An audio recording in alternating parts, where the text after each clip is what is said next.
know, Mr. Dan Geltrude, America's accountant, coming to us from Nutley, New Jersey. Dan, thanks for coming on. All right, 94% chance of 25 basis points, 6% chance of 50, but that means it's a 100% chance of a cut. Yeah, I would agree. Look, the Fed is going to go lower at least by a quarter point. But I got to tell you, Scott, I think they should go half a point.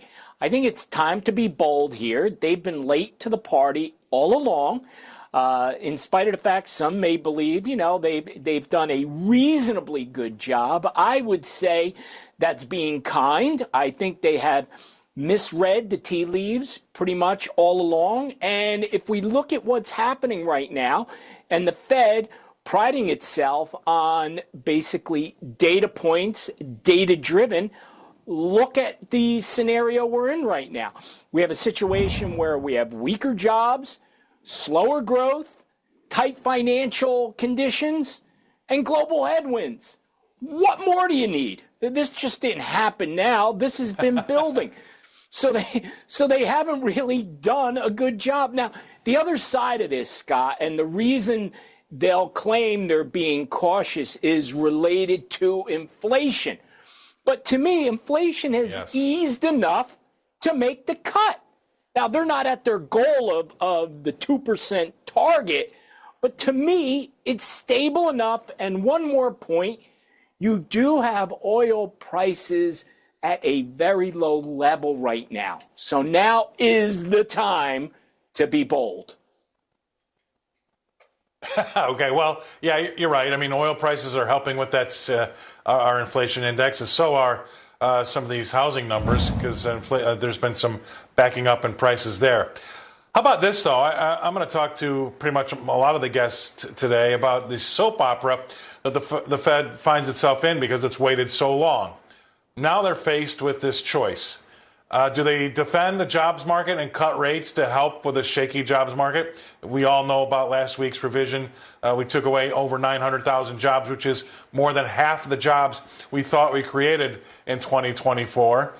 Or do they worry about a slow but sure uptick in some of these inflation indexes?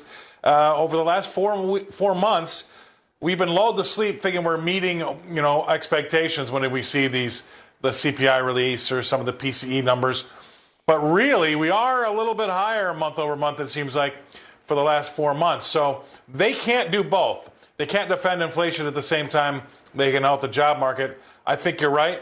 I think that they're going to probably help the job market, but I think they're probably not going to do 50. I think it's within Jay Powell's brain that he would rather do more 25 basis point cuts rather than something big and bold like 50, because I don't remember the last time he's been big and bold. Oh, well, I'll tell you when, never. So that is not him. To me, he's overly cautious. But Scott, look, if we're going to start with a quarter point and he is going to be steady in that regard, then okay. But, I hope we're not going to kind of have a little bit of a knee jerk and then he pulls back.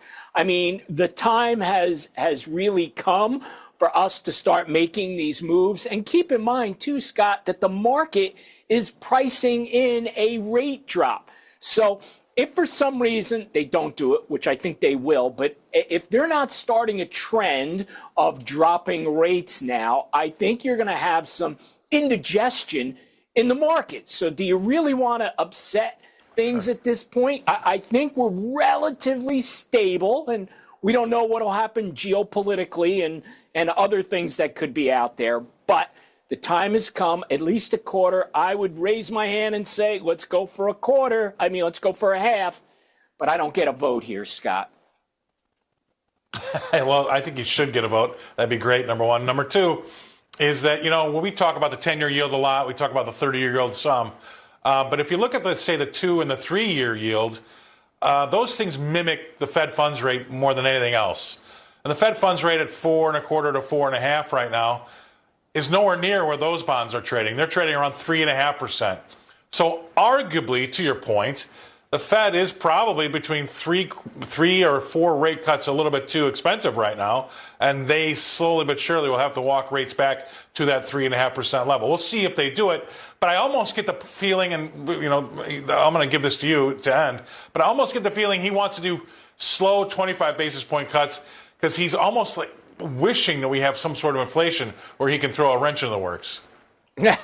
Well, that could be the case. I mean, he hasn't exactly been on point. Like I said at the beginning of the segment, Scott, he has been late to the party over and over again, and I see no reason why he would change that. I'm trying to encourage to say, hey, listen, you don't have to be conservative. Let's drop it by the half, and you can wait and see. There's nothing that says you have to do another cut, but let's see what happens. Let's shake things up a little bit. How about that? Yeah, he's, you and I are traders. He's not really a big trader. He's too afraid of being wrong. So, I mean, if there was a chance that he could not do anything, he probably would take that because he doesn't want to do anything right now at all. But I digress. Thank you very much for being on. I agree with you. It'd be nice to shake things up, get a 50 basis point cut in there. We shall see. Thanks for coming on the show. Dan Geltrude, he's America's accountant. He's coming to us from Nutley, New Jersey. Let's take